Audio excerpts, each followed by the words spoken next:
مصطفیٰ، محسن انسانیت، اسلام احمدیت، غلام احمد کی خلافت احمدیہ، حضرت خلیفۃ المسیح الخامس، جماعت احمدیہ عالمگیر، جماعت احمدیہ یو کے، جلسہ سالانہ یو کے، نعرہ تکبیر۔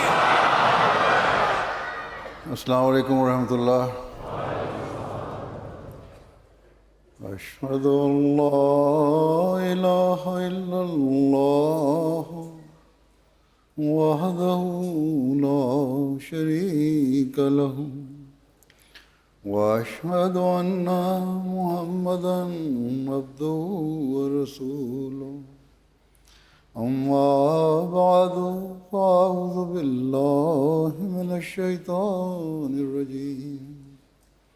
بسم اللہ الرحمن الرحیم۔ الحمد للہ رب العالمین۔ الحمد للہ رب العالمین۔ الرحمن الرحیم مالک یوم الدین۔ إياك نعبد وإياك نستعين اهدنا الصراط المستقيم صراط الذين أنعمت عليهم غير المغضوب عليهم ولا الضالين۔ اسلام ایک ایسا مذہب ہے جو بڑی تفصیل سے معاشرے کے ہر طبقے کے حقوق بیان فرماتا ہے، اور اس کی وضاحت ہمیں قرآن کریم اور احادیث میں ملتی ہے۔ اور پھر اس زمانے میں حضرت مسیح موعود علیہ السلام نے اس کی مزید وضاحت فرمائی، تفصیل بیان فرمائی۔ گزشتہ 3 جلسوں میں، بیچ میں ایک جلسہ نہیں بیان ہوا، 3 سال تقریباً بیان ہو رہے ہیں، ان حقوق کے متعلق بیان کر رہا ہوں۔ ان حقوق کی تفصیل اتنی زیادہ ہے کہ مختصر بیان کرنے کے باوجود میں تمام حقوق بھی بیان نہیں کر سکا۔ اس وقت میں اس کے متعلق ہی کچھ بیان کروں گا۔ جیسا کہ میں نے کہا، ان حقوق کے بارے میں قرآن کریم کی تعلیم، حضرت صلی اللہ علیہ وسلم کے ارشادات یا آپ کا عمل اور آپ کے غلام صادق کے ارشادات اور عمل کے واقعات اس کی وضاحت کرتے ہیں۔ اس وقت میں حوالے پیش کروں گا۔ اسلام کی تعلیم ایسی خوبصورت تعلیم ہے کہ اگر اس پر عمل کیا جائے تو دنیا کے تمام مسائل کا حل نکل سکتا ہے۔ گزشتہ سال میں نے عورتوں کے حقوق کے بارے میں کچھ تفصیل سے بیان کیا تھا۔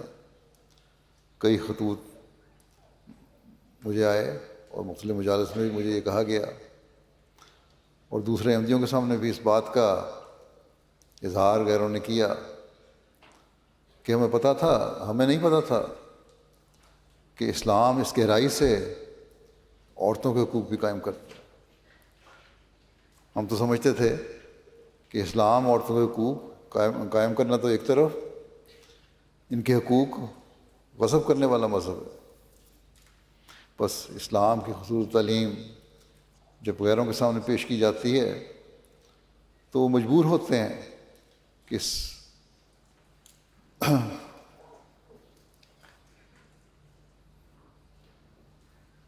اس بات کو تسلیم کریں کہ اسلام کی تعلیم ہی عمدہ اور اعلیٰ تعلیم ہے، جس نے ہر شعبہ اور ہر طبقے کی زندگی کے ہر پہلو پر تفصیل سے بیان کیا ہوا ہے۔ بس ہمیں بھی غیروں کے سامنے اسلام کی تعلیم پیش کرنے میں کسی بھی قسم کے احساس کمتری کی ضرورت نہیں ہے، نہ شرمانے کی ضرورت ہے۔ اسلام کے بتائے ہوئے اصول اور قاعدے دائمی حیثیت رکھتے ہیں، یہ نہیں کہ آج کچھ اور کل کچھ۔ جبکہ دنیا دار تو حقوق کے نام پر اپنی طرف سے بڑی سوچ بچار کے بعد قوانین بناتے ہیں، اور پھر کچھ عرصے بعد پتہ چلتا ہے کہ اس میں یہ کمی ہے، یہ سکم ہے، خود ہی اس کے خلاف آواز اٹھانی شروع کر دیتے ہیں کہ اس میں اتنا زیادہ افراط و تفریط ہے کہ بسا اوقات اس کے نقصانات ان کے فوائد سے زیادہ ہیں، اور قانون بذات خود ایک مذاق بن جاتا ہے۔ بس آج ضرورت ہے کہ ہم دنیا کو حقوق کی صحیح نشاندہی کریں اور رہنمائی کریں کہ کس طرح معاشرے کے مختلف طبقوں کے حقوق قائم کر کے محبت، پیار اور صلح کی بنیاد ڈالی جا سکتی ہے۔ لیکن اس بنیادی بات کو بھی ہمیشہ یاد رکھنے کی ضرورت ہے کہ یہ حقوق اسی وقت حقیقی رنگ میں قائم ہو سکتے ہیں جب انسان اس یقین پر قائم ہو کہ ایک بالا ہستی ہے جو ہمارے ہر عمل کا حساب رکھ رہی ہے، ہمارے ہر عمل کو دیکھ رہی ہے، اور اگر ہم نے اس کے بتائے ہوئے اصول اور اس کی تعلیم پر عمل نہ کیا تو ہم اسے جواب دیں ہیں۔ انسان کے اعلیٰ اخلاق کے معیار اس وقت قائم ہو سکتے ہیں جب خالق کل کی ذات پر بھی کامل یقین ہو، اور یقین ہو کہ اگر ہم نے اس کے بتائے ہوئے اصولوں اور تعلیم پر عمل نہ کیا تو ہم پکڑ میں آ سکتے ہیں۔ بس ہم جو پیغام پہنچانے والے ہیں ہمیں بہت زیادہ اس بات کی ضرورت ہے کہ حقوق ادا کرنے والے ہوں، اور ہم نے صرف یہ ہمیشہ بات یاد رکھنی چاہیے کہ ہم نے صرف خدا تعالیٰ کی ذات کے حقوق بھی ادا نہیں کرنے جو زمین و آسمان کا خالق اور واحد و یگانہ خدا ہے، بلکہ اس کی مخلوق کے حقوق بھی ادا کرنے، کیونکہ اللہ تعالیٰ کو اپنی مخلوق بھی بہت پیاری ہے۔ بہرحال جب یہ سوچ ہوتی ہے تو تبھی خدا تعالیٰ پر ایمان قائم ہوتا ہے اور مذہب کی ضرورت کو بھی انسان سمجھ سکتا ہے۔ بس ہم خوش قسمت ہیں کہ اسلام پر ایمان لاتے ہوئے، اللہ تعالیٰ کی ذات پر یقین رکھتے ہوئے، اس کی دی ہوئی تعلیم کے مطابق اپنی زندگی گزارنے کی کوشش کرتے ہیں اور اپنی دنیا و آخرت سنوارنے کا سامان کرتے ہیں۔ بس ایک مومن کو اسلام کی تعلیم کے مطابق ہر طبقے اور ہر شعبے کے حقوق ادا کرنے کی کوشش کرنی چاہیے۔ اب تک میں معاشرے کے 21 مختلف طبقات کے حقوق بیان کر چکا ہوں، آج بھی کچھ بیان کروں گا۔ بس ہمیں کوشش کرنی چاہیے کہ اسے اپنے زندگیوں کا حصہ بنائیں، تبھی ہم وہ حسین معاشرہ قائم کر سکتے ہیں جو خدا تعالیٰ ہم سے چاہتا ہے اور جس کی تعلیم اللہ تعالیٰ نے حضرت صلی اللہ علیہ وسلم کے ذریعے سے ہمیں دی ہے۔ اس وقت میں غریبوں، محتاجوں اور مسکینوں کے حقوق بیان کروں گا۔ اس طبقے کے حقوق ہیں جو جہاں اللہ تعالیٰ کی رضا حاصل کرنے والے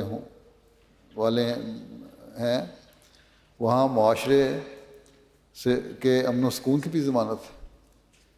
قرآن کریم اس بارے میں متعدد جگہ ذکر فرماتا ہے۔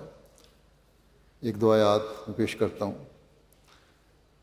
اللہ تعالیٰ فرماتا ہے انما الصدقات للفقراء والمساکین والعاملین علیہا والمؤلفۃ قلوبہم وفی الرقاب والغارمین وفی سبیل اللہ وابن السبیل فریضۃ من اللہ واللہ علیم حکیم۔ صدقات تو محض محتاجوں اور مسکینوں اور ان صدقات کا انتظام کرنے والوں اور جن کی تالیف قلب کی جا رہی ہو اور گردنوں کو آزاد کرنے اور چٹی میں مبتلا لوگوں اور اللہ کی راہ میں عمومی خرچ کرنے اور مسافروں کے لیے ہیں۔ یہ اللہ کی طرف سے ایک فرض ہے اور اللہ دائمی علم رکھنے والا اور بہت حکمت والا ہے۔ بس اللہ تعالیٰ نے اس آیت میں معاشرے کے اس تمام ضرورت مند طبقے کے حق کی ادائیگی کی طرف توجہ دلا دی جو کسی بھی طرح ضرورت مند ہے، کسی بھی طرح ان کی حاجات کو پوری کرنے کی ضرورت ہے۔ مسکین کے حق کی طرف توجہ دلا دی، وہ لوگ جو سفید پوش ہیں ان کی ضرورتوں کا خیال رکھنے کی طرف توجہ دلائی کہ یہ حکومت کا کام ہے، یہ نہیں کہ مانگیں تو انہیں دو، بلکہ ان کی ضرورت کا خیال رکھنا حکومت کا کام ہے۔ ایسا نظام ہو جو ان ضرورت مندوں کی ضرورت کا جائزہ لیتا رہے، قیدیوں کو آزاد کروانے کے لیے بھی خرچ کرو، محبت پیار اور بھائی چارے کو فروغ دینے کے لیے اپنے بھائیوں کا خیال رکھو، ان پہ خرچ کرو۔ بعض قیدی معمولی جرمانوں کی وجہ سے لمبی قید میں ہوتے ہیں، ان پہ خرچ کرو۔ اس کے لیے تو اب بہت سے ملکوں میں جماعت بھی کام کرتی ہے اور قیدیوں پر اس کا نیک اثر بھی ہو رہا ہے اور وہ مذہب کی طرف متوجہ ہوتے ہیں۔ بہرحال یہاں پر ہر ضرورت مند طبقے کی نشاندہی کر کے ان کی ضروریات پوری کرنے کی طرف توجہ دلائی ہے۔ پھر اللہ تعالیٰ فرماتا ہے للفقراء المہاجرین الذین اخرجوا من دیارہم واموالہم یبتغون فضلا من اللہ ورضوان وینصرون اللہ ورسولہ اولئک ہم الصادقون۔ ان درویش مہاجرین کے لیے بھی ہے جو اپنے گھروں سے نکالے گئے اور اپنے اموال سے الگ کیے گئے، وہ اللہ ہی سے فضل اور اس کی رضا چاہتے ہیں اور اللہ اور اس کے رسول کی مدد کرتے ہیں۔ یہی ہیں وہ جو سچے ہیں،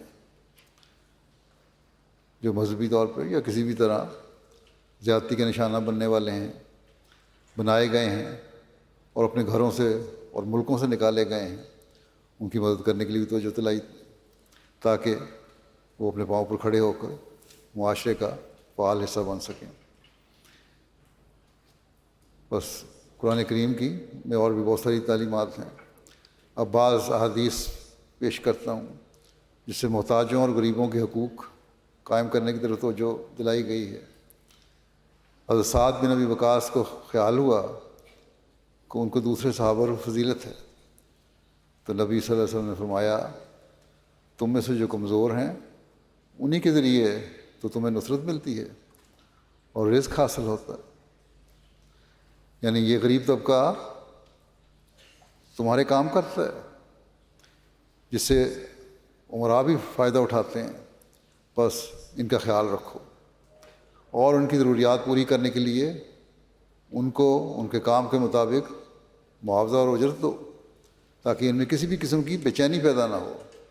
آج کل دنیا میں آئے دن کی ہڑتالیں ہوتی ہیں اور فساد ہیں، اس لیے ہوتے ہیں کہ لوگ شور مچاتے ہیں کہ ہمیں صحیح معاوضہ نہیں مل رہا۔ یہاں ان امیر ملکوں میں بھی یہ شور مچتا رہتا ہے، پڑھے لکھے لوگ مچاتے ہیں، کبھی ڈاکٹر اسٹرائک پہ چلے جاتے ہیں، کبھی دوسرا عملہ اسٹرائک پہ چلا جاتا ہے۔ تو ہر جگہ دنیا میں جو فساد ہیں، پھر بعض ملکوں میں جو انقلاب آ رہے ہیں، کبھی کوئی حکومت انقلاب لے آتی ہے، کبھی فوجیں حکومتوں کے تختے الٹا رہی ہیں، یہ صرف اس لیے کہ غریبوں کے حقوق ادا نہیں کیے جا رہے، جو ان کا حق بنتا ہے ان کو دیا نہیں جا رہا اور امیر اپنی تجوریاں بھر رہے ہیں۔ حضرت صلی اللہ علیہ وسلم کس طرح محتاجوں اور ضرورت مندوں کے لیے تحریک فرمایا کرتے تھے، اس بارے میں حضرت عبداللہ بن عمر رضی اللہ عنہما بیان کرتے ہیں کہ حضرت عمر کی خیبر میں ایک جائیداد ملی تو وہ نبی کریم صلی اللہ علیہ وسلم کے پاس آئے اور آپ کو بتایا۔ آپ نے فرمایا اگر تم چاہو تو اس کو صدقے میں دے دو۔ چنانچہ انہوں نے اس کو محتاجوں، مسکینوں، رشتہ داروں اور مہمانوں کے لیے صدقہ کر دیا، یعنی وقف کر دیا۔ پھر ایک موقع پر آپ صلی اللہ علیہ وسلم نے فرمایا، حضرت ابو ہریرہ سے رضی اللہ عنہ سے روایت ہے کہ نبی صلی اللہ علیہ وسلم نے فرمایا کہ بیوہ اور مسکین کی خدمت کے لیے جد و جہد کرنے والا اللہ کی راہ میں جہاد کرنے والے کی طرح ہیں۔ بیوہ اور مسکین کی خدمت کرنے والا، اس کے لیے کوشش کر کے اس کی خدمت کرنے والا اللہ کی راہ میں جہاد کرنے والے کی طرح ہے۔ راوی کہتے ہیں، اور میرا خیال ہے آپ صلی اللہ علیہ وسلم نے یہ بھی فرمایا تھا کہ عبادت کرنے والے کی طرح ہے جو تھکتا نہیں، اور روزے رکھنے والے کی طرح جو روزہ چھوڑتا نہیں۔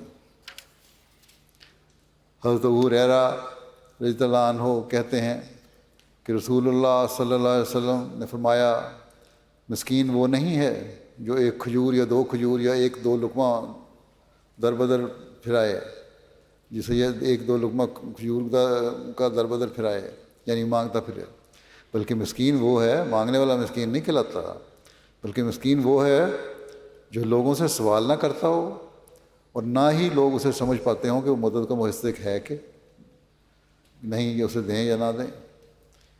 جیسا کہ پہلی آیت کی روشنی میں بیان ہوا کہ ضرورت مندوں کی ضرورت کا خیال رکھنا ضروری ہے، صرف یہ نہیں کہ مانگنے والے کو دیا جائے۔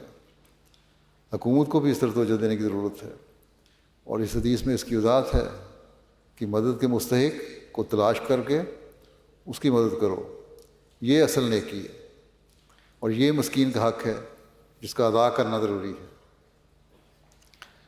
پھر غریبوں کا حق حضرت صلی اللہ علیہ وسلم نے کس طرح قائم فرمایا۔ حضرت ابو ہریرہ رضی اللہ عنہ نے بیان کیا کہ صلی اللہ علیہ وسلم نے فرمایا کہ بدترین کھانا اس ولیمے کا کھانا ہے جس میں امیر لوگ بلائے جائیں اور غریبوں کو چھوڑ دیا جائے۔ بس جن ملکوں میں امیر اور غریب کا فرق بہت ہے، وہاں کے احمدیوں کو خاص طور پر اس بات کا خیال رکھنا چاہیے کہ اپنی دعوتوں میں، ولیموں میں، شادیوں میں غریبوں کو بھی بلایا کریں۔ حضرت صلی اللہ علیہ وسلم کی بار بار کی نصائح کا اثر تھا کہ صحابہ مساکین کی دلجوئی کے لیے کوشش کرتے رہتے تھے۔ چنانچہ ایک روایت ہے، حضرت ابو ہریرہ رضی اللہ عنہ بیان کرتے ہیں کہ حضرت جعفر بن ابو طالب مساکین سے محبت کرتے تھے اور ان کے پاس بیٹھتے تھے اور ان سے باتیں کرتے تھے اور وہ ان سے باتیں کرتے تھے۔ رسول اللہ صلی اللہ علیہ وسلم نے ان کی کنیت ابو المساکین رکھی تھی، ان کو پسند فرمایا اس فعل کو۔ پھر کمزوروں کا اللہ تعالیٰ کی نظر میں کیا مقام ہے؟ جس کو زمانے نے دھتکارا ہو، اس کو حق مارا ہو، اسے اللہ تعالیٰ کس طرح دیکھتا ہے؟ اس بارے میں حضرت معاذ بن جبل رضی اللہ عنہ بیان کرتے ہیں کہ رسول اللہ صلی اللہ علیہ وسلم نے فرمایا، کیا میں تمہیں جنت کے بادشاہوں کے بارے میں نہ بتاؤں؟ حضرت معاذ کہتے ہیں کہ میں نے عرض کیا، کیوں نہیں، ضرور بتائیں جنت کے بادشاہ کون ہیں؟ آپ نے فرمایا، کمزور آدمی جسے کمزور سمجھا گیا، وہ بوسیدہ کپڑوں والے، اس کی کوئی پرواہ نہیں کی جاتی، لیکن اگر وہ اللہ کے نام سے قسم کھائیں تو اللہ تعالیٰ اسے ضرور پوری کر دیتا ہے۔ یہ لوگ ہیں جو اللہ تعالیٰ کی نظر میں بڑے ہیں۔ حضرت صلی اللہ علیہ وسلم کوئی موقع نہیں جانے دیتے تھے جس میں غریبوں کی اہمیت کی طرف توجہ نہ دلاتے ہیں۔ چنانچہ ایک روایت میں آتا ہے، حضرت سہل رضی اللہ عنہ، سہل بن سعد بیان کرتے ہیں، سعدی بیان کرتے ہیں کہ رسول اللہ صلی اللہ علیہ وسلم کے پاس سے ایک شخص گزرا۔ نبی صلی اللہ علیہ وسلم نے فرمایا، اس شخص کے بارے میں تم کیا کہتے ہو؟ انہوں نے کہا، امیر آدمی تھا جو گزرا، انہوں نے جواب دیا رسول صلی اللہ علیہ وسلم کی خدمت میں کہ کہا، آپ کی رائے اس کے بارے میں مقدم ہے۔ ہم تو یہ کہتے ہیں کہ یہ معزز ترین لوگوں میں سے ہے، یہ اس قابل ہے کہ اگر یہ نکاح کا پیغام دے تو منظور کر لیا جائے، اگر سفارش کرے تو قبول کی جائے، اتنا معزز آدمی ہے، اس کے رشتے کو ٹھکرایا نہیں جا سکتا، اس کی سفارش کو رد نہیں کیا جا سکتا، اگر بات کرے تو اس کی بات سنی جائے، بڑے غور سے اس کی بات سننی چاہیے، بہت معزز آدمی ہے۔ تو نبی صلی اللہ علیہ وسلم خاموش رہے، آپ کچھ نہیں بولے۔ ایک اور شخص گزرا تو نبی صلی اللہ علیہ وسلم نے فرمایا، اس کے بارے میں تم کیا کہتے ہو؟ انہوں نے کہا، ہم کہتے ہیں بخدا یا رسول اللہ، یہ نادار مسلمانوں میں سے ہے، یہ تو نادار مسلمانوں میں سے ہے، یہ اس قابل ہے کہ اگر اس کا نکاح کا پیغام یہ کسی سے دے تو اس کا نکاح نہ ہو، بشک رشتہ رد ہو جائے، کو فرق نہیں پڑتا۔ اگر وہ سفارش کرے تو اس کی سفارش قبول نہ کی جائے، اور اگر کوئی بات کرے تو اس کی بات نہ سنی جائے، بالکل کوئی اہمیت نہیں دینی اس کو۔ تو نبی صلی اللہ علیہ وسلم نے فرمایا یقیناً یہ شخص اس جیسے زمین بھر لوگوں سے بہتر ہے۔ آپ نے اس کے اپنی رائے کا اظہار فرمایا، پہلے پہ کچھ نہیں بولے۔ آپ نے فرمایا تم امیر کو اہمیت دیتے ہو، لیکن یہ شخص جسے تم غریب سمجھ کر کسی قابل نہیں سمجھتے، یہ اس امیر جیسے ہزاروں لوگوں سے بہتر ہے۔ پھر غریب رشتہ داروں کی مدد کی طرف توجہ دلاتے ہوئے آپ نے فرمایا، اور سلمان بن عامر رضی اللہ عنہ نبی اکرم صلی اللہ علیہ وسلم سے روایت کرتے ہیں، آپ نے فرمایا مسکین کو صدقہ کرنا صرف صدقہ ہے، اور رشتہ دار مسکین کو صدقہ کرنا صدقہ بھی ہے اور صلہ رحمی بھی ہے، یعنی اس کی مدد کرو خاموشی سے، جو رشتہ دار تمہارا ضرورت مند ہے۔ آپ خود غریبوں اور مسکینوں کے متعلق اپنے جذبات کا کس طرح اظہار فرمایا کرتے تھے، اس بارے میں ایک روایت ہے۔ ابو امامہ بن سہل بن حنیف رضی اللہ عنہ کہتے ہیں کہ ایک مسکین عورت بیمار ہو گئی، رسول اللہ صلی اللہ علیہ وسلم کو اس کی بیماری کی خبر دی گئی۔ رسول اللہ صلی اللہ علیہ وسلم مسکینوں اور غریبوں کی بیمار پرسی کرتے اور ان کی بیماری کے بارے میں پوچھتے رہتے تھے۔ تو آپ صلی اللہ علیہ وسلم نے فرمایا جب یہ مر جائے، حالت ایسی ہو گئی ہے کہ لگتا ہے بچے گی نہیں، اگر یہ مر جائے تو مجھے خبر کرنا۔ اور لیکن رات کو فوت ہوئی، وہ اس کا جنازہ لے جایا گیا، لوگوں نے رسول اللہ صلی اللہ علیہ وسلم کو بیدار کرنا مناسب نہ سمجھا، دیر رات کو فوت ہوئی تھی، انہوں نے کہا اسی وقت دفنا دو، اب کیا جگانا ہے حضرت صلی اللہ علیہ وسلم کو۔ جب رسول اللہ صلی اللہ علیہ وسلم نے صبح کی تو رات میں جو کچھ ہوا تھا آپ کو اس کی خبر دی گئی۔ آپ صلی اللہ علیہ وسلم نے فرمایا کیا میں نے تمہیں حکم نہیں دیا تھا کہ مجھے اس کی خبر کرنا؟ تو انہوں نے کہا اللہ کے رسول صلی اللہ علیہ وسلم، ہم نے آپ کو رات میں جگانا مناسب نہیں سمجھا۔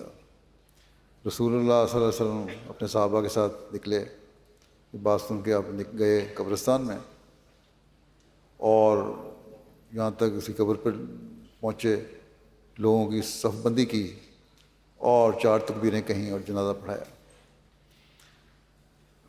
مسکین کو کھانا کھلانے کی نیکی کرنے والے کا اللہ تعالیٰ کی نظر میں کیا مقام ہے، اس بارے میں حضرت ابو ہریرہ سے روایت ہے کہ رسول اللہ صلی اللہ علیہ وسلم نے فرمایا تم میں سے آج کس نے روزہ رکھا ہے؟ حضرت ابو بکر نے عرض کیا میں نے۔ آپ نے فرمایا آج تم میں سے کون جنازے کے ساتھ کیا؟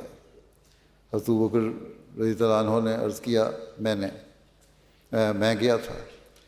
آپ صلی اللہ علیہ وسلم نے فرمایا آج تم میں سے کس نے مسکین کو کھانا کھلایا؟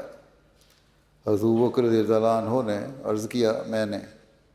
آپ نے فرمایا آج تم میں سے کس نے مریض کی عیادت کی؟ حضرت ابو بکر رضی اللہ عنہ نے کہا میں نے۔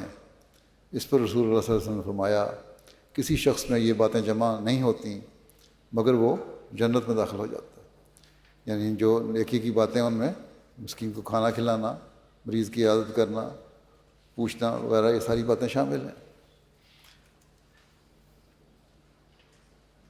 احادیث کی روشنی میں غریبوں کے حضرت صلی اللہ علیہ وسلم کی نظر کے مقام کا ذکر کرتے ہوئے کہ آپ صلی اللہ علیہ وسلم کی نظر میں غریبوں کا کیا مقام تھا، حضرت مسلم اور نے دباچہ تفسیر قرآن میں تفصیل بیان کی ہے کہ ایک دفعہ رسول کریم صلی اللہ علیہ وسلم کے کچھ غریب صحابہ جو کسی وقت غلام ہوتے تھے بیٹھے ہوئے تھے، کسی وقت غلام تھے، آزاد تھے، ابو سفیان ان کے سامنے سے گزرے تو انہوں نے اس کے سامنے اسلام کی جیت کا کچھ ذکر کیا، غلبہ اسلام کا ہو چکا تھا، ابو سفیان کے سامنے اس کا ذکر کیا۔ حضرت ابو بکر یہ سن رہے تھے، انہیں یہ بات بری معلوم ہوئی کہ قریش کے سردار کی حد تک کی گئی ہے، یہ لوگ ایک غلام تھے پہلے، اور ابو سفیان کو پتہ ہے کہ یہ غلام تھے، ان کے سامنے اس طرح ذکر کرنا اور اسلام کی بڑائی کا فتح کا ذکر کرنا حضرت ابو بکر کو ناگوار گزرا۔ انہوں نے کہا تم نے حد تک کی ہے اس سردار کی۔ اور انہوں نے ان لوگوں سے مخاطب ہو کر کہا کیا تم قریش کے سردار اور ان کے افسر کی حد تک کرتے ہو؟ ان لوگوں سے حضرت ابوبکر نے یہ فرمایا۔ پھر حضرت ابوبکر رضی اللہ عنہ نے رسول کریم صلی اللہ علیہ وسلم کے پاس آ کر یہی بات شکایتاً بیان کی کہ اس طرح انہوں نے ابو سفیان کو کہا، گزر رہا تھا اس طرح اونچی آواز میں یہ باتیں کی۔ رسول کریم صلی اللہ علیہ وسلم نے فرمایا اے ابوبکر، شاید تم نے اللہ تعالیٰ کے ان خاص بندوں کو ناراض کر دیا ہے۔ حضرت ابوبکر کا کتنا مقام تھا آپ وسلم کی نظر میں، لیکن آپ نے فرمایا ان غریب لوگوں کو جو یہ بیٹھے تھے، جو کسی وقت میں غلام ہوا کرتے تھے، تم نے یہ بات کہہ کے ناراض کر دیا ہے۔ اگر ایسا ہوا تو یاد رکھو تمہارا رب بھی تم سے ناراض ہو جائے گا۔ حضرت ابوبکر رضی اللہ عنہ اسی وقت اٹھے اور اٹھ کر ان لوگوں کے پاس واپس آئے اور کہا اے میرے بھائیو، کیا میری بات سے تم ناراض ہو گئے ہو؟ اس پر ان غلاموں نے جواب دیا اے ہمارے بھائی، ہم ناراض نہیں ہوئے، خدا آپ کا قصور معاف فرمائے۔ مگر جہاں آپ غربا کی عزت اور ان کے احترام کو قائم کرتے اور ان کی ضرورتیں پوری فرماتے تھے، وہاں آپ ان کو عزت نفس کا بھی سبق دیتے تھے اور سوال کرنے سے منع فرماتے تھے۔ چنانچہ آپ ہمیشہ فرماتے تھے کہ مسکین وہ نہیں جو کہ ایک کھجور یا دو کھجور ہیں، یا ایک لقمہ یا دو لقمے لے کر تسلی پالے، مسکین وہ ہے کہ خواہ کتنی تکلیفوں سے گزرے سوال نہ کرے۔ بس اسلام جہاں ضرورت مند طبقے کے حقوق کی طرف توجہ دلاتا ہے، وہاں اس طبقے کو اپنے فرائض کی طرف بھی توجہ دلاتا ہے۔ اس لیے ایک دفعہ آپ نے ایک شخص کو جو ضرورت کے لیے آیا تھا، آپ نے فرمایا تمہارے گھر میں کیا ہے؟ دو چھوٹی سی چیزیں لے کے آ گیا، ایک پیالہ یا کوئی اور چیز تھی۔ آپ نے وہ بیچ کے اسے کہا جاؤ 2 درہم میں بیچی کہ 1 درہم کے لیے کھانا لے لو اپنے گھر والوں کے لیے، 1 درہم کی کہاڑی لے کے آؤ اور جنگل سے لکڑیاں کاٹو، اور اس طرح آہستہ آہستہ اس کو کاروبار میں ڈال دیا اور اس کو منافع ہونا شروع ہو گیا۔ تو آپ اس طرح مانگنے سے بھی منع فرماتے تھے تاکہ مانگنے کی عادت نہ پڑے۔ حضرت عائشہ کہتی ہیں کہ ایک دفعہ ایک غریب عورت میرے پاس آئی اور اس کے ساتھ اس کی 2 بیٹیاں بھی تھیں۔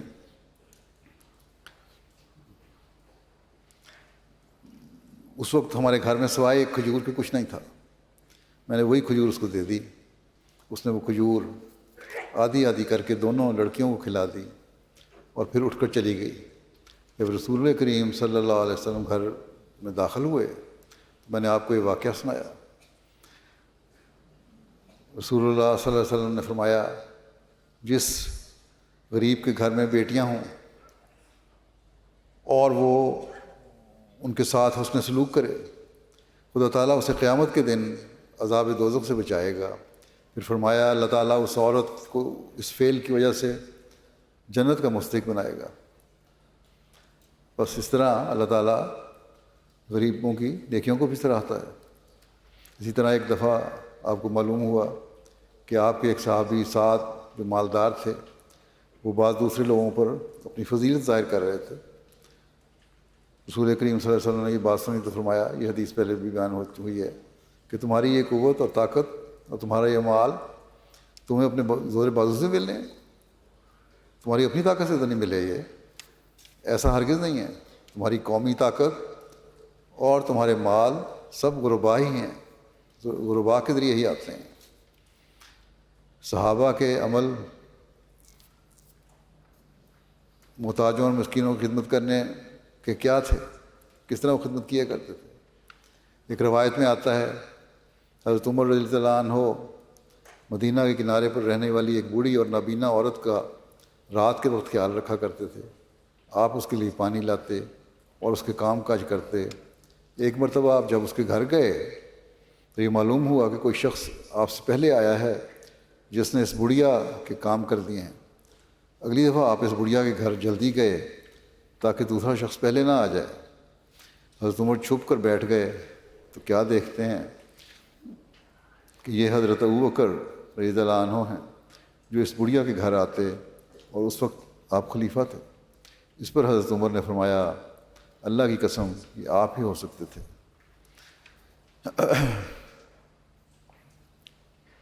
ایک روایت ہے جس میں حضرت عمر کے صدقات، وقف اور آزادی کا بیان ہے۔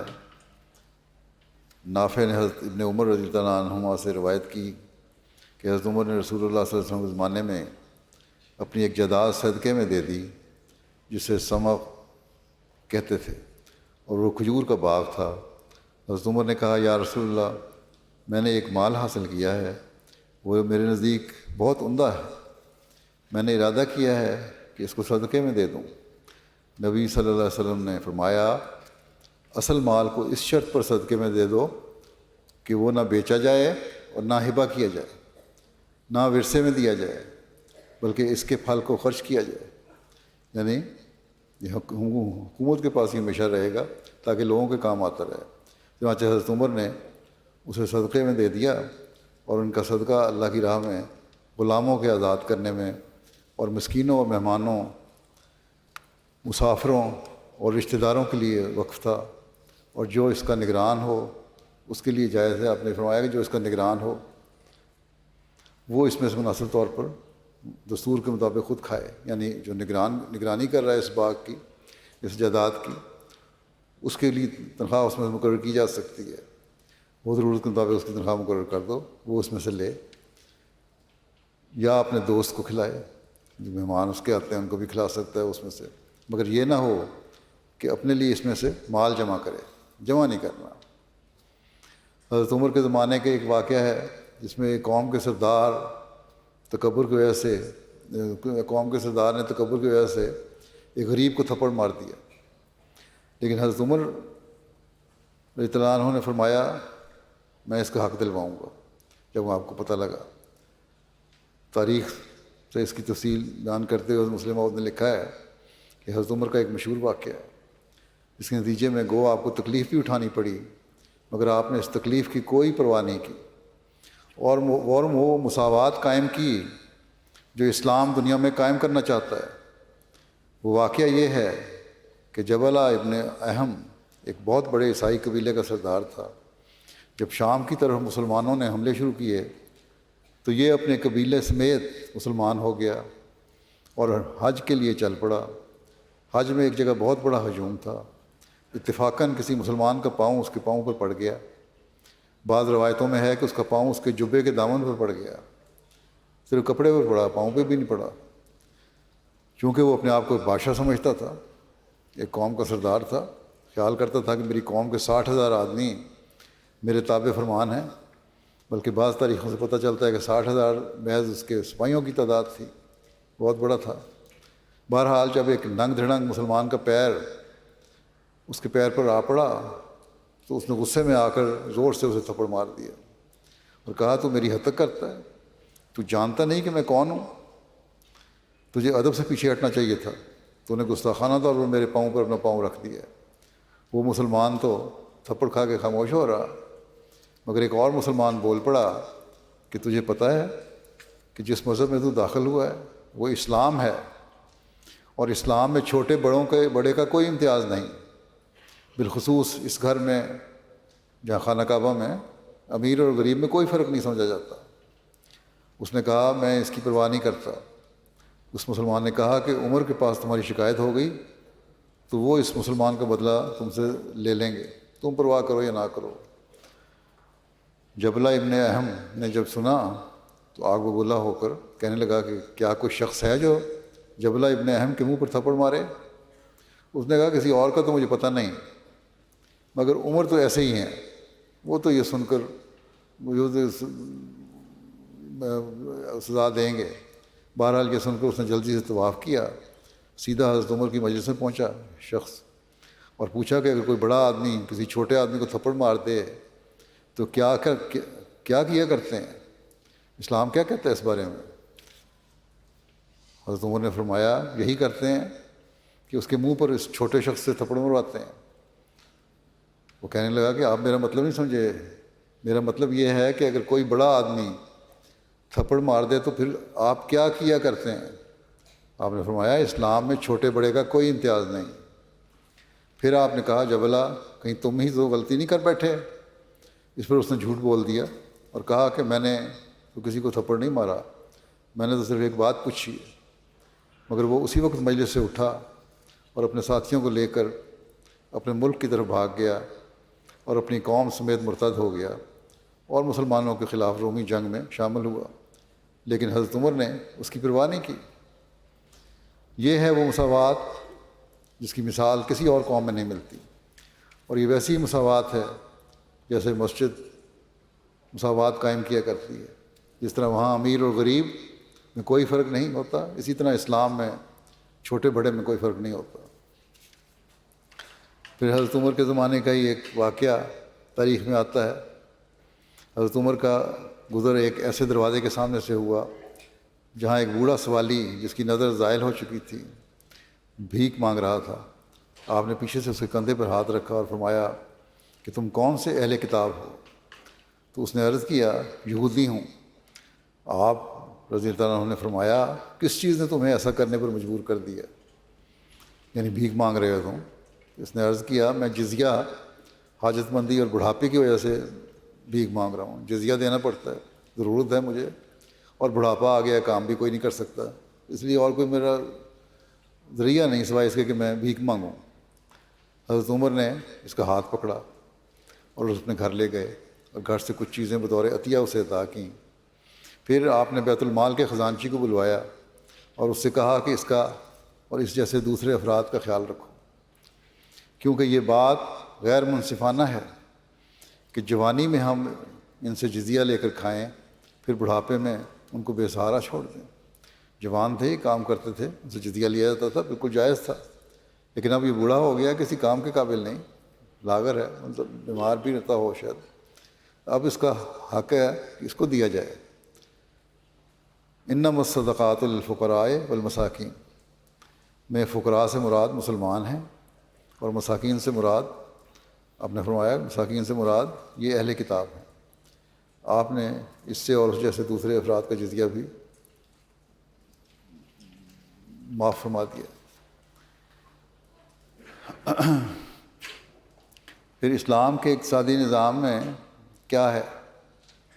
بس مسلم موعود نے اقتصادی نظام پہ بڑی تفصیل سے کتاب لکھا ہے اور اس بات پر روشنی ڈالی ہے کہ ضرورت مند شہریوں کے کیا حقوق ہیں اور اسلام ان کو کس طرح ادا کرتا ہے۔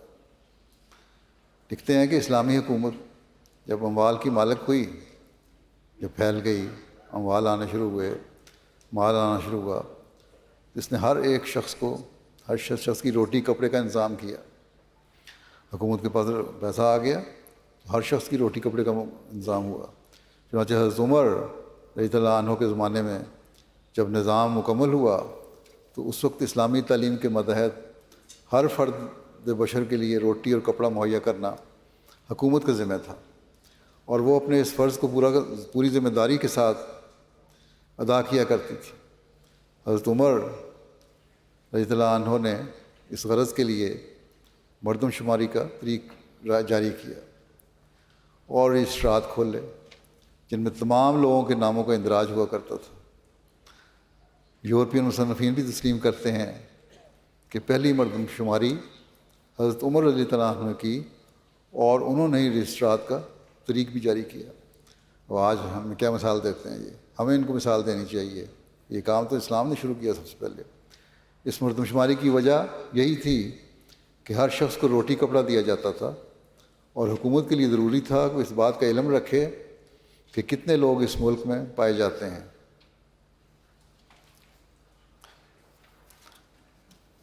آج کل تو بعض ملکوں کے بارے میں کہا جاتا ہے کہ وہاں سوشل ہیلپ ملتی ہے اور ضرورت کا خیال رکھا جاتا ہے، لیکن سب سے پہلے اس قسم کا اقتصادی نظام اسلام نے جاری کیا تھا، جس میں لوگوں کے روٹی کپڑے کا خیال رکھا جاتا تھا، بچوں کا خیال رکھا جاتا تھا، اور عملی رنگ میں حضرت عمر رضی اللہ عنہ کے زمانے میں ہر گاؤں، ہر قصبے اور ہر شہر کے لوگوں کے نام رجسٹر میں درج کیے جاتے تھے۔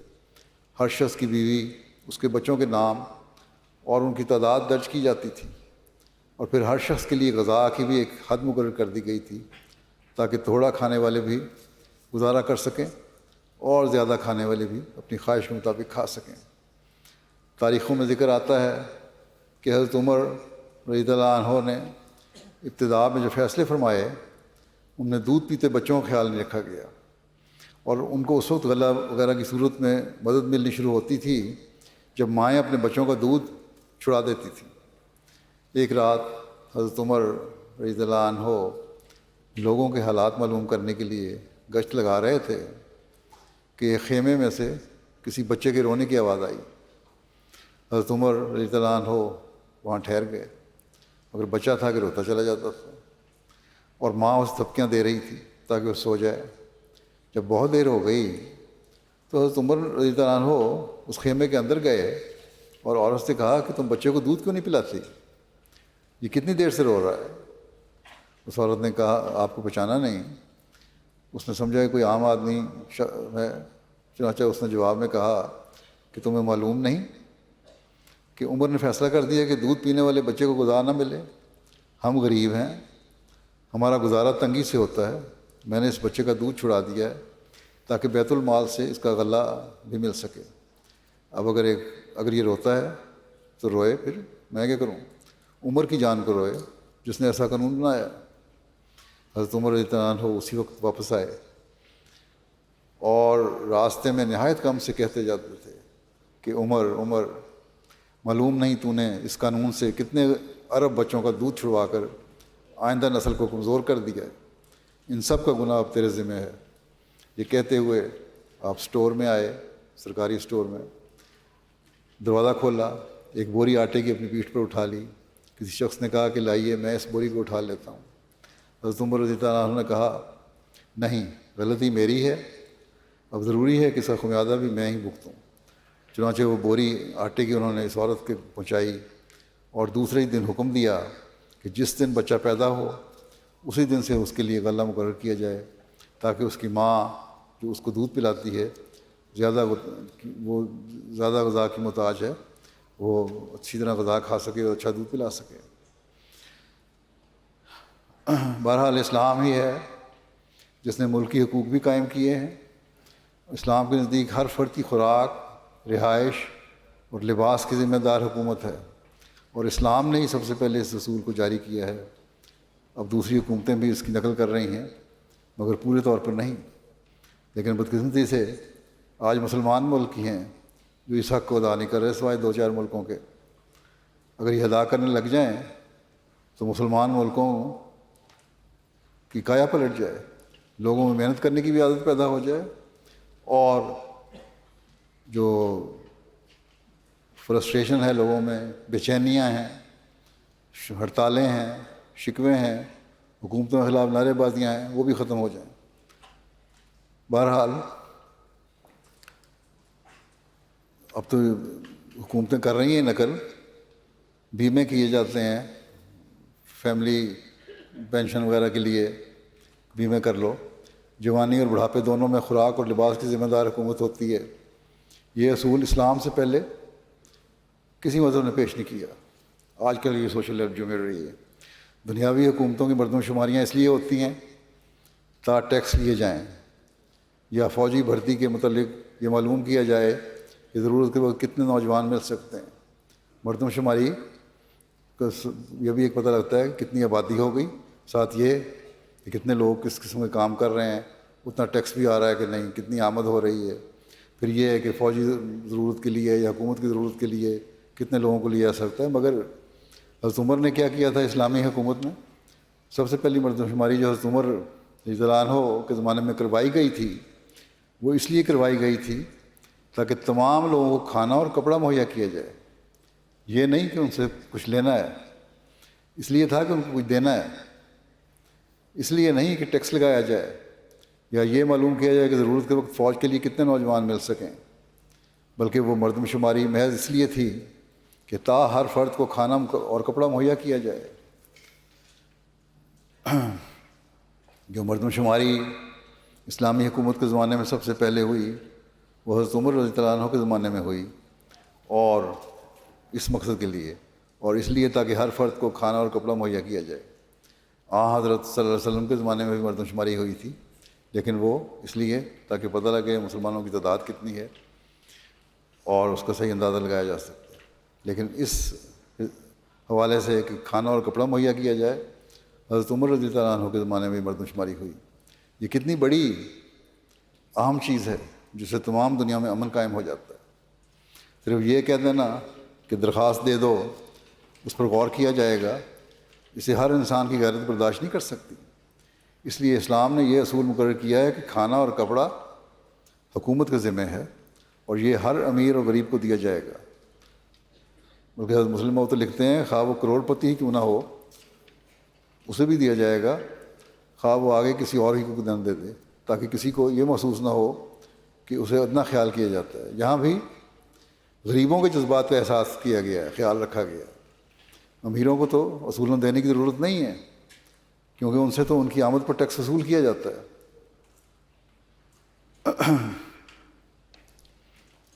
تاکہ حکومت کے مصارف پر خرچ ہو اور غریبوں پر خرچ ہو، لیکن کچھ کیونکہ یہاں غریبوں کے جذبات کا تعلق ہے، اس لیے امیروں کو بھی اس فہرست میں شامل کر لیا گیا کہ ان کو بھی دیا جائے۔ بس محتاجوں، ضرورت مندوں، مسکینوں کی ضروریات پوری کرنا اور ان کے حق ادا کرنے کا حکم اسلام نے بھی تفصیل سے بڑے بیان کیا ہے، اور اسلام نے ہی اس تفصیل سے بیان کیا ہے اور بے غرض ہو کر یہ حق ادا کرنے کا حکم دیا ہے۔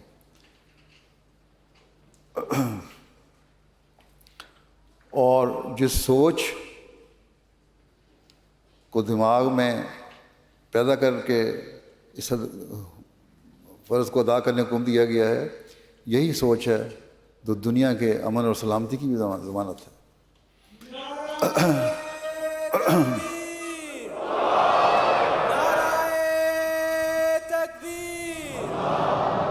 حضرت محمد مصطفیٰ محسن انسانیت، اسلام احمدیت، نعرہ تکبیر۔ حضرت اقدس مسیح موعود علیہ السلام فرماتے ہیں کہ نیکی ایک زینہ ہے اسلام اور خدا کی طرف چڑھنے کا، لیکن یاد رکھو کہ نیکی کیا چیز ہے۔ شیطان ہر ایک راہ میں لوگوں کی راہ زنی کرتا اور ان کو راہ حق سے بہکاتا ہے۔ مثلا رات کو روٹی زیادہ پک گئی اور صبح کو باسی بچ گئی، عین کھانے کے وقت اس کے سامنے اچھے اچھے کھانے رکھے ہوئے ہیں، ابھی ایک لقمہ نہیں لیا کہ دروازے پر آ کر فقیر نے صدا کی اور روٹی مانگی، کہا کہ باسی روٹی سائل کو دے دو۔ آپ نے سامنے اچھا تازہ کھانا پڑا ہے، لیکن یہ پتہ ہے کہ رات کی باسی بچی روٹی ہے، تو بڑا حوصلہ دکھایا گھر والے نے، انہوں نے کہا یہ باسی روٹی جو کل کی پڑی ہوئی تھی وہ جو مانگنے والا اس کو دے دو۔ ہم مسلم فرماتے ہیں کیا یہ نیکی ہوگی؟ باسی روٹی تو پڑی رہنی تھی،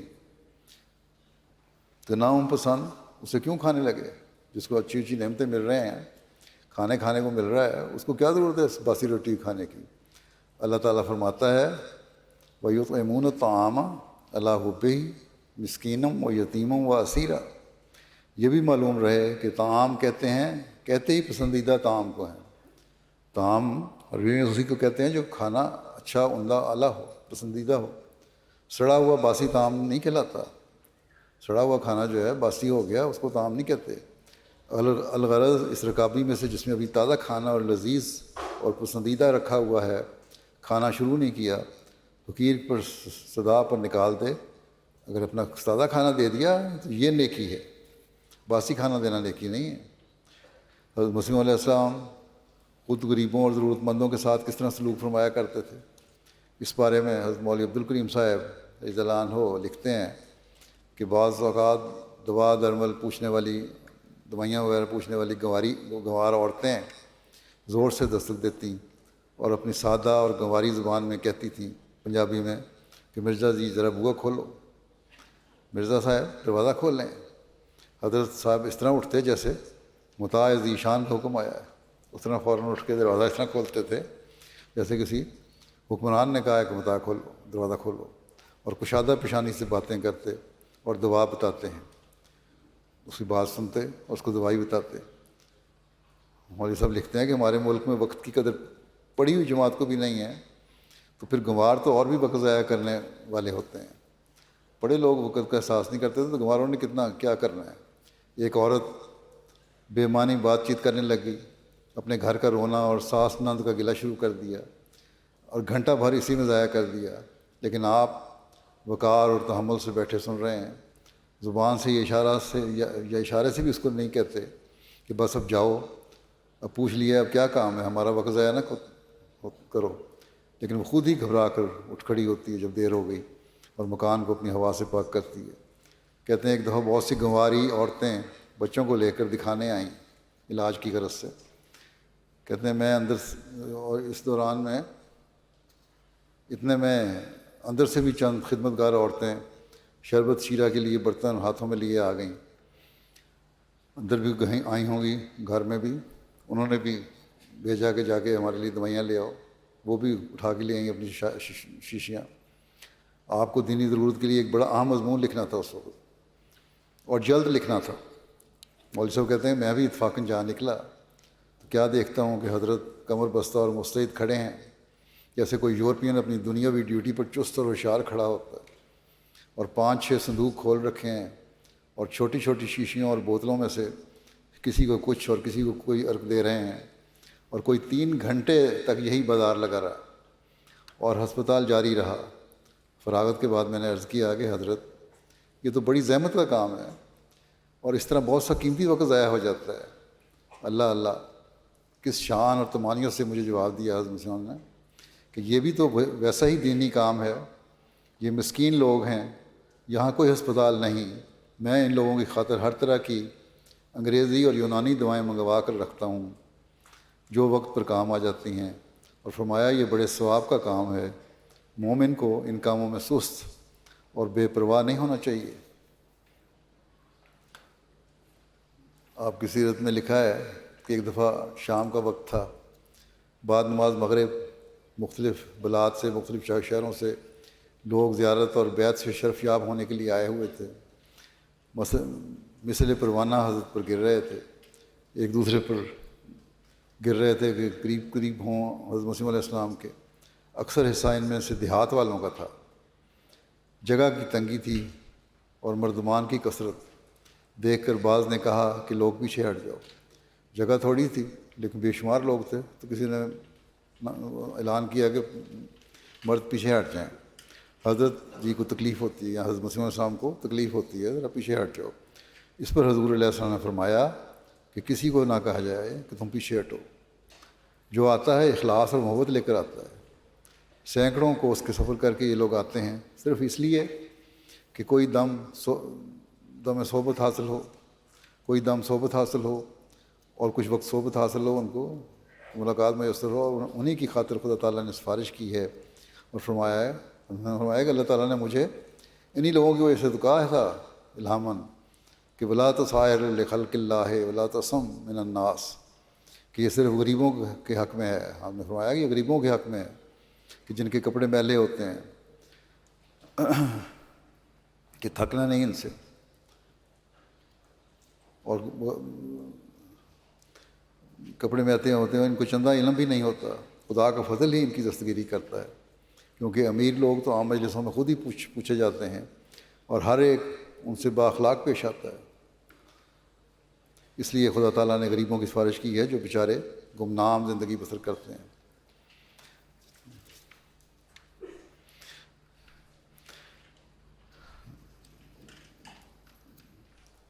حضرت مسیح علیہ السلام بیان فرماتے ہیں کہ میں نہیں چاہتا کہ میری جماعت والے آپس میں ایک دوسرے کو چھوٹا یا بڑا سمجھیں، یا ایک دوسرے پر غرور کریں یا نظر استخفاف سے دیکھیں۔ خدا جانتا ہے کہ بڑا کون ہے یا چھوٹا کون ہے، یا ایک قسم کی تحقیر ہے جس کے اندر حقارت ہے۔ ڈر ہے کہ یہ حقارت بیج کی طرح بڑھے اور اس کی ہلاکت کا باعث ہو جاوے۔ بعض آدمی بڑوں کو مل کر بڑے ادب سے پیش آتے ہیں، لیکن بڑا وہ ہے جو مسکین کی بات کو مسکینی سے سنے، اس کی دلجوئی کرے، اس کی بات کی عزت کرے، کوئی چڑ کی بات منہ پر نہ لاوے کہ جس سے دکھ پہنچے۔ پھر آپ فرماتے ہیں دیکھو وہ جماعت نہیں ہو سکتی جو ایک دوسرے کو کھائے، اور جب 4 مل کر بیٹھیں تو ایک اپنے غریب بھائی کا گلہ کریں اور نکتہ چینیاں کرتے رہیں، اور کمزوروں اور غریبوں کی حقارت کریں اور ان کو حقارت اور نفرت کی نگاہ سے دیکھیں۔ ایسا ہرگز نہیں چاہیے، بلکہ اجماع میں چاہیے کہ قوت آ جاوے اور وحدت پیدا ہو جاوے، جس سے محبت آتی ہے اور برکات پیدا ہوتے ہیں۔ پھر آپ نے فرمایا اب تم میں سے ایک نئی برادری تم میں ایک نئی برادری اور نئی اخوت قائم ہوئی ہے۔ پچھلے سلسلے منقطع ہو گئے ہیں۔ خدا تعالیٰ نے یہ نئی قوم بنائی ہے جس میں امیر غریب بچے جوان بوڑھے ہر قسم کے لوگ شامل ہیں۔ بس غریبوں کا فرض ہے کہ وہ اپنے معزز بھائیوں کی قدر کریں اور عزت کریں، اور امیروں کا فرض ہے کہ وہ غریبوں کی مدد کریں، ان کو فقیر اور ذلیل نہ سمجھیں، کیونکہ وہ بھی بھائی ہیں، گو باپ جدا جدا ہیں مگر آخر تم سب کا باپ ایک ہی ہے اور وہ ایک ہی درخت کی شاخیں ہیں۔ پھر حضرت مسیح علیہ السلام بیان فرماتے ہیں غرباء نے دین کا بہت بڑا حصہ لیا ہے۔ بہت ساری باتیں ایسی ہوتی ہیں جن سے امراء محروم رہ جاتے ہیں۔ وہ پہلے تو فسق و فجور اور ظلم میں مبتلا ہوتے ہیں، اور اس کے مقابلے میں صلاحیت تقوی اور نیاز مندی غرباء کے حصے میں ہوتی ہے۔ پس غرباء کے گروہ کو بدقسمت خیال نہیں کرنا چاہیے، بلکہ سعادت اور خدا تعالیٰ کے فضل کا بہت بڑا حصہ ان کو ملتا ہے۔ یاد رکھو حقوق کی دو قسمیں ہیں، ایک حق اللہ اور دوسرا حق العباد۔ حق اللہ میں بھی امراء کو دقت پیش آتی ہے اور تکبر اور خود پسندی ان کو محروم کر دیتی ہے۔ مثلا نماز کے وقت ایک غریب کے پاس کھڑا ہونا برا معلوم ہوتا ہے، ان کو اپنے پاس بٹھا نہیں سکتے، اور اس طرح وہ حق اللہ سے محروم رہ جاتے ہیں۔ کیونکہ مسجد تو دراصل بیت المساکین ہوتی ہے، اور وہ ان میں جانا اپنی شان کے خلاف سمجھتے ہیں۔ اب سنا ہے بعض جگہوں بادشاہوں میں عربوں میں یہ بھی رواج ہے کہ ان کے لیے علیحدہ جگہ ہوتی ہے، ان کے لیے مسجد میں ایک ہونے کے باوجود، تو یہ فرق نہیں ہونا چاہیے فرمایا۔ اور اسی طرح وہ حق العباد میں خاص خدمتوں میں حصہ نہیں لے سکتے۔ غریب آدمی تو ہر ایک قسم کی خدمت کے لیے تیار رہتا ہے، وہ پاؤں دبا سکتا ہے، پانی لا سکتا ہے، کپڑے دھو سکتا ہے، یہاں تک کہ اگر اسے کو نجاست پھینکنے کا موقع ملے تو اس میں بھی اسے دریغ نہیں ہوتا۔ لیکن امراء ایسے کاموں میں ننگ و عار سمجھتے ہیں اور اس طرح پر اس سے بھی محروم رہتے ہیں۔ غرض امارت بھی بہت سی نیکیوں کے حاصل کرنے سے روک دیتی ہے۔ یہی وجہ ہے جو حدیث میں آیا ہے کہ مساکین 500 برس اول جنت میں جائیں گے۔ جو نیکیاں کرنے والے مساکین ہیں وہ 500 برس پہلے نیکیاں میں جائیں گے، یعنی ان کو جنت میں جائیں گے۔ اللہ تعالیٰ ان کو بے حساب جانے دیتا ہے بعض دفعہ بعض نیکیوں کی وجہ سے۔ اللہ تعالیٰ ہمیں توفیق دے کہ ہم ہر قسم کے تکبر سے پاک ہو کر غریبوں اور مسکینوں اور محتاجوں کے حق ادا کرنے والے ہوں، اور ہر جگہ جماعت میں ایک ایسا معاشرہ نظر آئے، ہر ملک میں ایک ایسا معاشرہ نظر آئے جس میں حقیقی اسلامی تعلیم کا نمونہ نظر آتا ہو۔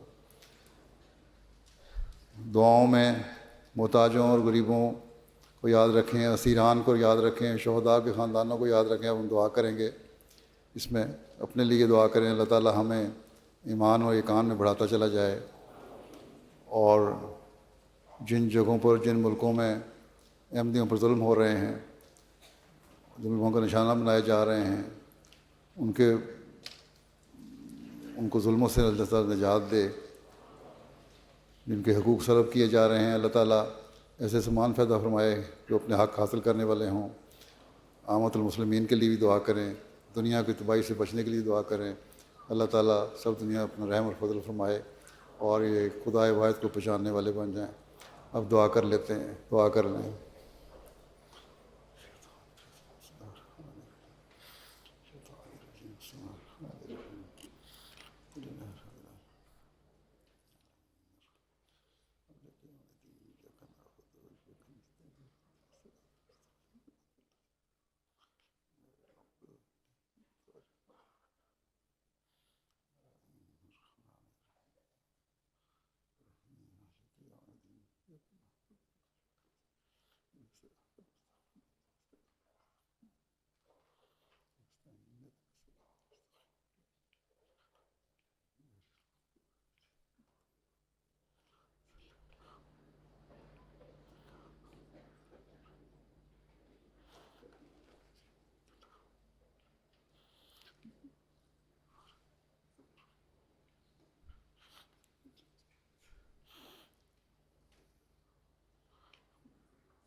آمین.